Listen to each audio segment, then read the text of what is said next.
24 horas con Liz Valareso y María Gracia Costa.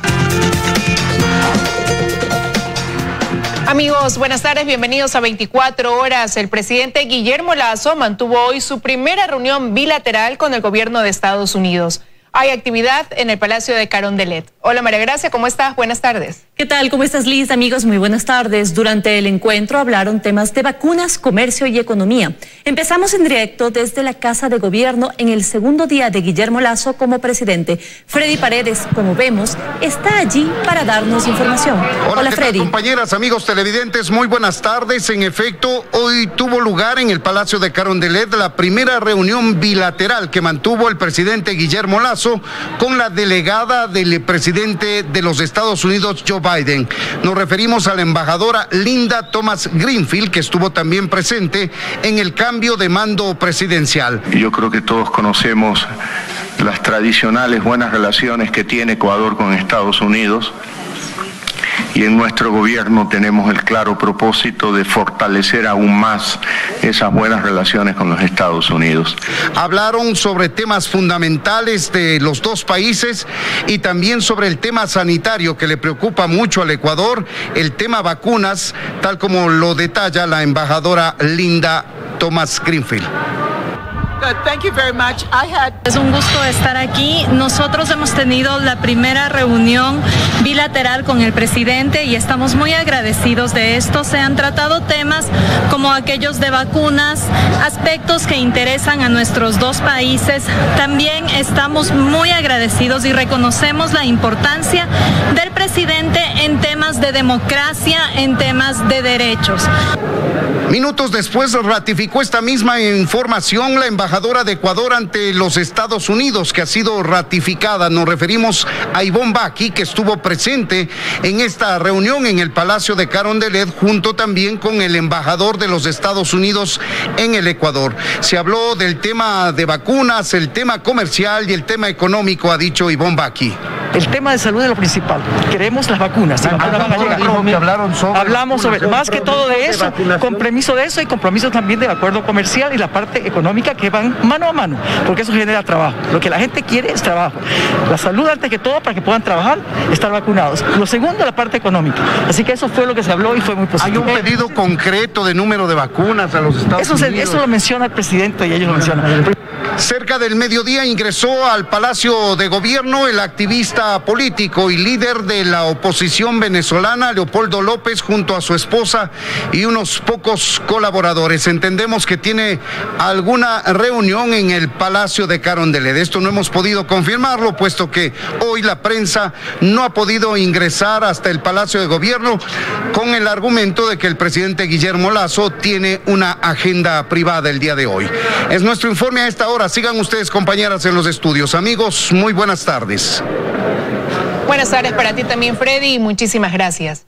Jimena Garzón, la nueva titular de la cartera de salud, tomó posesión de su despacho a través de un acto virtual donde habló sobre todo de los ejes que tendrá el plan de vacunación.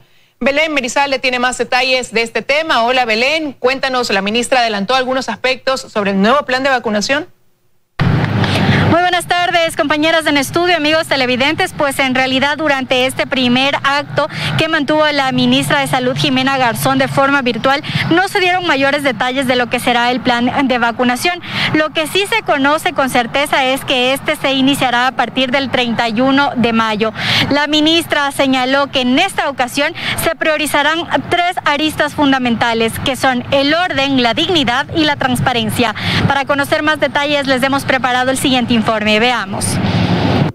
Acompañada del vicepresidente de la República, Alfredo Borrero, Jimena Garzón tomó posesión de su despacho como nueva ministra de Salud. Durante el acto que se realizó de forma virtual, aseguró que el plan de vacunación que emprenderá el gobierno de Guillermo Lasso tendrá 3 pilares: orden, dignidad y transparencia. Según el cronograma que han hecho público a través de redes sociales, del 26 al 30 de mayo se realizará la vacunación de segundas dosis de adultos mayores y personal de salud, y el 31 de mayo arrancará oficialmente el nuevo plan de vacunación. Los voluntarios y el personal de los municipios, universidades y organizaciones que forman parte de las brigadas de vacunación y los equipos de vigilancia comunitaria también estarán protegidos por la vacuna.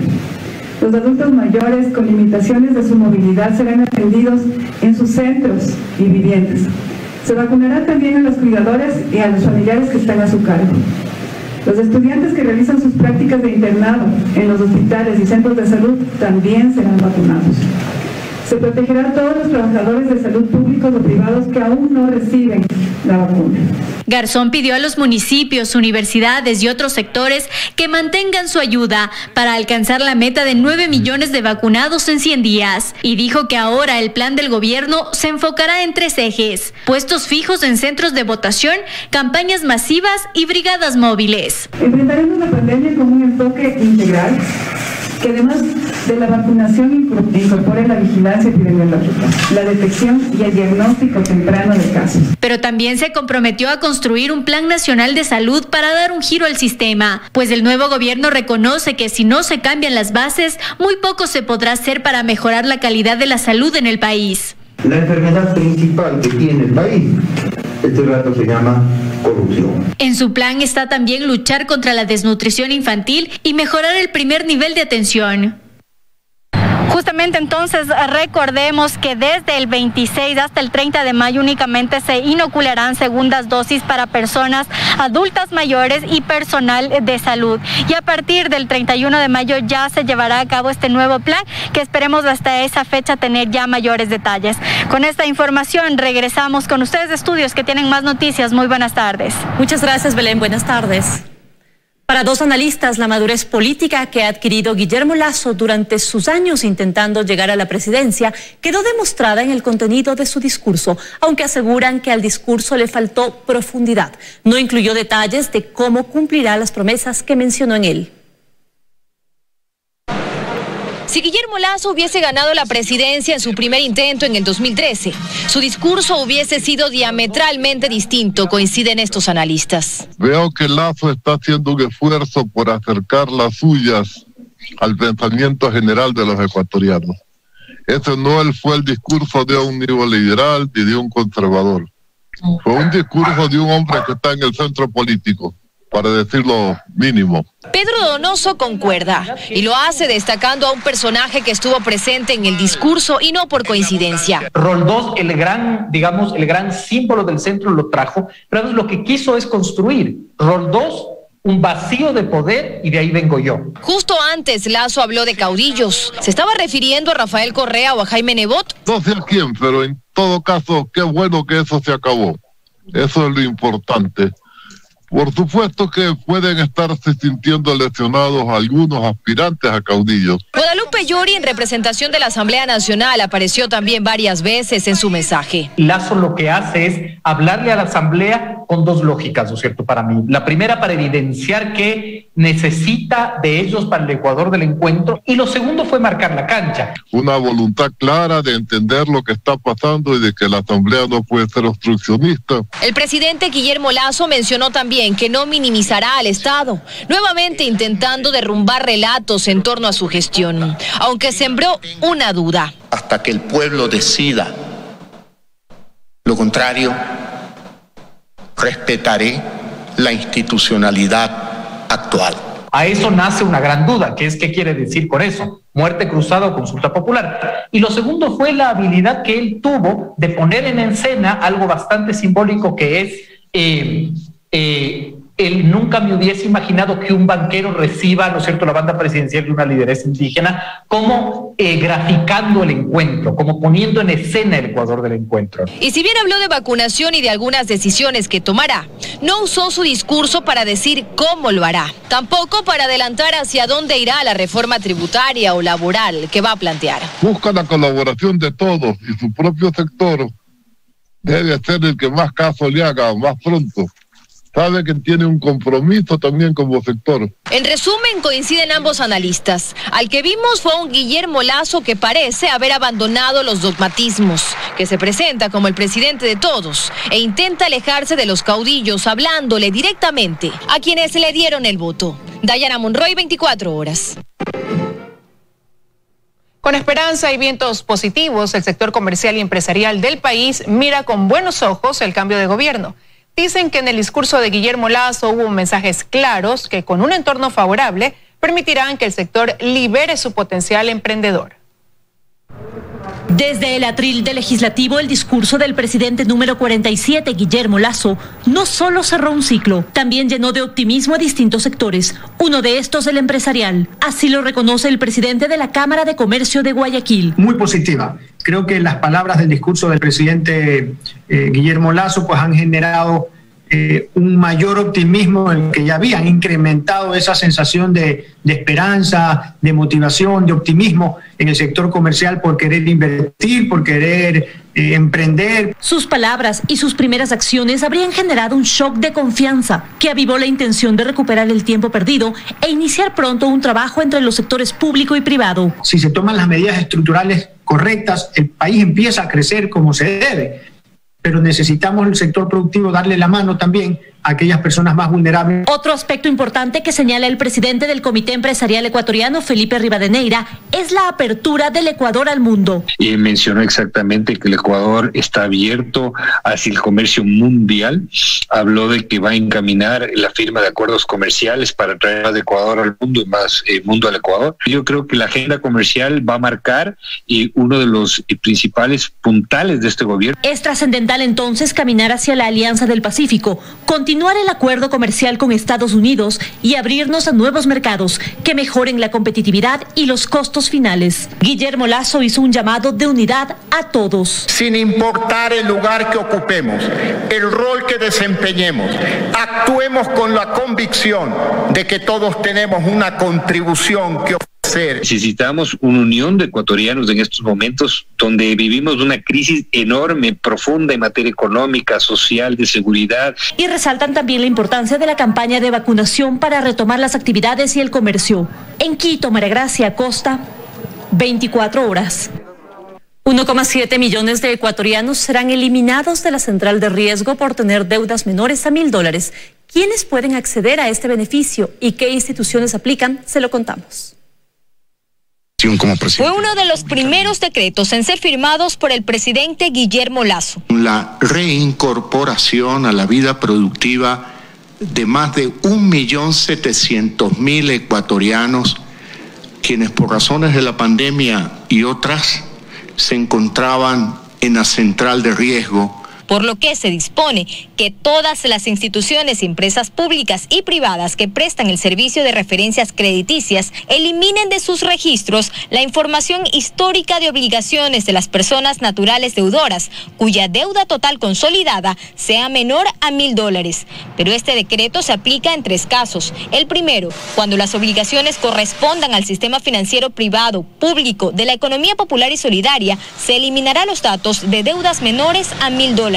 Ejemplo, si usted tiene una deuda de $900 por un crédito en un banco público o una cooperativa, su nombre será eliminado de la central de riesgos. El otro caso en el que aplica la amnistía del récord crediticio es cuando la deuda corresponda a entidades de la economía popular y solidaria de otros segmentos, una asociación, una cooperativa o una mutualista. En este panorama se elimina la información de deudas menores a $500. Pero ¿qué pasa si usted tiene una deuda en alguna casa comercial, de aquellas que venden ropa, electrodomésticos o celulares?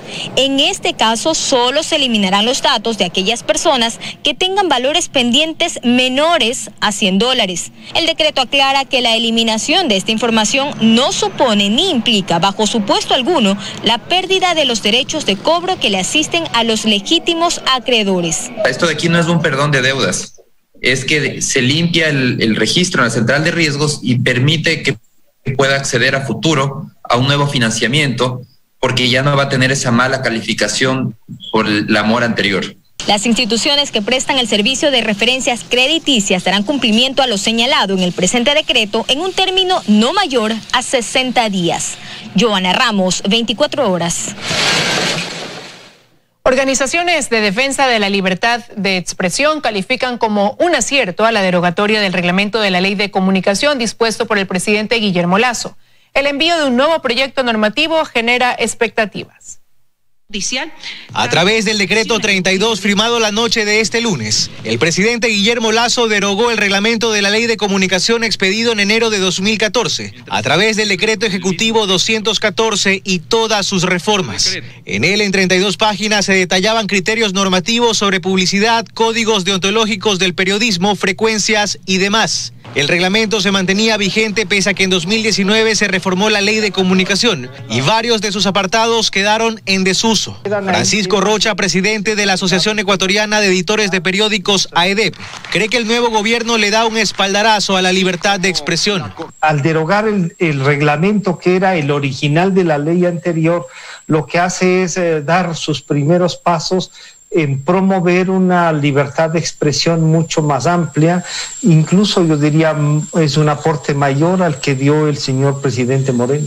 A través de su cuenta de Twitter, el presidente Guillermo Lasso anunció además que se enviará a la Asamblea Nacional un proyecto de ley de libertad de expresión acorde a principios internacionales. César Ricaurte es el director ejecutivo de Fundamedios y cree que esta decisión es el punto de partida de un camino largo por recorrer. Tiene que emitirse políticas públicas estatales para proteger el trabajo de la prensa. Se tiene que aprobar una nueva ley de acceso a la información pública. Eso es indispensable, ¿no es cierto? Es el inicio de un proceso. Es un mensaje poderosísimo. Tanto Ricaurte como Rocha coinciden que temas relacionados a la promoción artística nacional o a las frecuencias deben manejarse en otras normativas. En la Ley de Telecomunicaciones y en la de Cultura, por ejemplo. Porque artistas, cantantes, todo eso se veían con un beneficio, pero eso debe estar en la Ley de Cultura.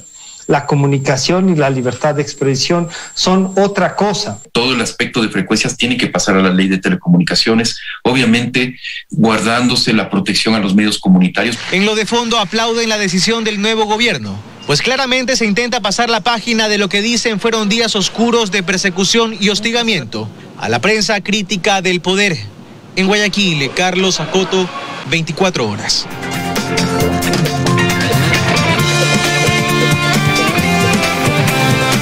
Estamos de regreso con más noticias. 14 de las 15 comisiones legislativas están conformadas. Falta la mesa de régimen económico que esta noche se reunirá para elegir autoridades. Mientras tanto, la Comisión de Fiscalización empezará a investigar sobre las administraciones legislativas anteriores por supuestas irregularidades.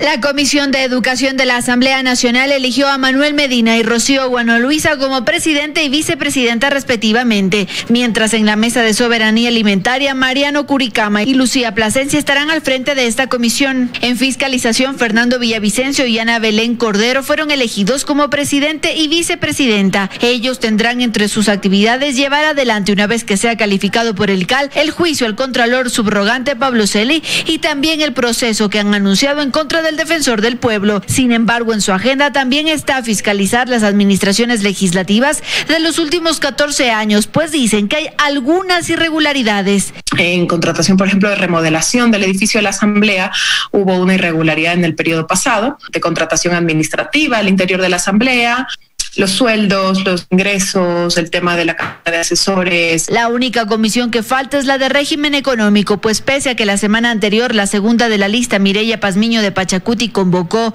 y se eligieron a autoridades, llegó este comunicado de la Asamblea Nacional en donde se sostiene que esa sesión no tiene efectos jurídicos. Y en base a eso nosotros somos muy respetuosos de la norma y eso es justamente lo que va a pasar el día de hoy.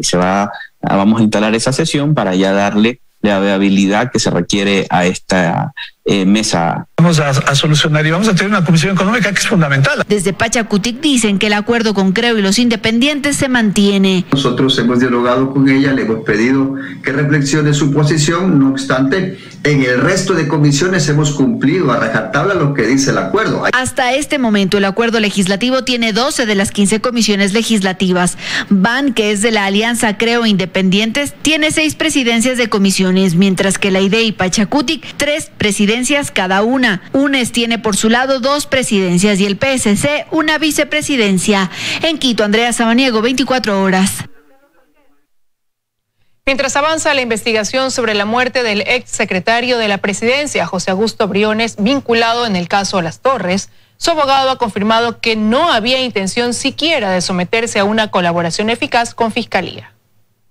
Con la muerte de José Augusto Briones se extingue la acción penal en su contra, no obstante el proceso avanza para los restantes 13 procesados en el caso Las Torres. Su abogado, sin embargo, aún espera la conclusión de las investigaciones que en un primer momento señalaron como suicidio lo ocurrido en la celda de José Augusto. Se ha especulado también sobre una supuesta intención previa del fallecido de entregar información a Fiscalía a través de una colaboración eficaz. Su abogado lo niega. Jamás hubo la intención de someterse a una cooperación eficaz. No tienen una manera real de colaborar con la justicia aportando elementos a favor o en contra del resto de procesados, y sobre esa compañía que supuestamente era la beneficiaria, los señores Augusto Briones nunca fueron ni accionistas ni administradores. A José Augusto Briones, su hermano Adolfo y otros se los vinculó en el caso Las Torres por supuestamente haber recibido dinero de la empresa No Limit a cambio del desvanecimiento de glosas en Contraloría. La defensa de José Augusto, sin embargo, cuenta que el día anterior a la muerte del exsecretario de Presidencia estuvo con su familia de visita en la cárcel 4, que ha negado tener una cuenta bancaria fuera del país y que con Pablo Celi no había una relación de amistad. No tenían, ni tuvieron, ni tendrán y no se podrá probar ningún tipo de relación ilícita con el resto de procesados. De momento se conoce que Pablo Celi, Adolfo Augusto Briones y otros procesados y detenidos en la cárcel 4 de Quito serán sometidos a una evaluación para descartar el contagio de COVID-19, pues el detenido Esteban Celi, hermano del contralor subrogante, sí dio positivo. Fausto Yepes, 24 horas. La audiencia de juicio en contra del exsecretario nacional de Inteligencia, Pablo Romero, sufrió una nueva dilación. Aunque estaba previsto que se instalara este martes, su defensa presentó una recusación en contra de uno de los jueces del tribunal. Daniela Valencia informa. Es el cuarto intento fallido por desarrollar la audiencia de juicio en contra del exsecretario nacional de Inteligencia, Pablo Romero. A pesar de que la diligencia se debía desarrollar este martes, a 1 año y 4 meses de haber sido llamado a juicio, su defensa recusó a la jueza nacional Daniela Camacho. Argumentaron que se debía poner en duda su imparcialidad, pues la magistrada también participó en la causa con la que se lo sentenció a 9 años de prisión por el plagio al activista político Fernando Balda. El señor Pablo Romero, él dice que la señora Daniela Camacho, desde el caso Balda, ha actuado contra él al momento de no excluir pruebas que él solicitó, al momento de no dar nulidad y de inclusive validar un proceso que ya está prescrito. Dentro de esta causa, Fiscalía sostiene que hubo irregularidades en el uso de fondos públicos de gasto permanente de la SENAIN entre julio y agosto de 2013, cuando se desarrolló la denominada Operación Caminito. Además, se estableció pagos que van de $10,000 a $63,000 a un informante que se conocía como alias Ruso. El costo del pasaje en buses urbanos no se incrementará en Guayaquil, así lo dejó entrever esta mañana la alcaldesa Cintia Viteri. Dijo que espera un pronunciamiento del gobierno sobre el precio del diésel. Luisa María Heredia informa. Se cumple el 5º día de suspensión parcial del servicio de transporte urbano en la ciudad de Guayaquil. Las unidades, tal y como había venido ocurriendo desde el viernes pasado, este martes también circularon únicamente entre las 4 de la madrugada y la 1 de la tarde por disposición de la Federación de Transportistas Urbanos de la provincia de Guayas. La dirigencia ratificó esta decisión alegando que trabajar la jornada completa ya no les resulta rentable a los propietarios de los buses por varios factores. El más importante es el incremento en el costo del combustible en alrededor de un 49%. De ahí que la Federación ha planteado 2 alternativas para paliar la crisis que vive el gremio y con ello poder ofrecer nuevamente el servicio en horario completo. La primera consiste en congelar el precio del combustible, que es el diésel, por ahora liberalizado, lo que recae en manos del gobierno central. En su anterior administración, para tratar de ayudar al sector, el gobierno ya redujo el margen de incremento mensual del costo del diésel del 5 al 3% y eso al país le cuesta cerca de $200 millones. La segunda opción es fijar un nuevo precio del pasaje a 40 centavos, decisión que depende en cambio de los gobiernos autónomos descentralizados, en este caso del municipio de Guayaquil. La alcaldesa Cintia Viteri esta mañana se pronunció al respecto. Es el gobierno central quien debe arreglar el tema del diésel, no somos los municipios. El diésel lo tiene que ver el gobierno, no nosotros. Estamos esperando que tengan las conversaciones con el sector transportista de manera inmediata. ¿Qué estamos haciendo mientras tanto? Hemos sacado a todos los buses de transporte escolar para poder cubrir las rutas. Cabe precisar que Guayaquil tiene 104 rutas de transporte urbano que operan con cerca de 2.800 unidades. Prácticamente todas se paralizan pasadas la 1 de la tarde. Y de acuerdo con estadísticas de la Agencia de Tránsito y Movilidad, en estas unidades se movilizan el 70% de los ciudadanos. Es decir, son cerca de 2 millones de usuarios que actualmente tienen a la Metrovía como única alternativa.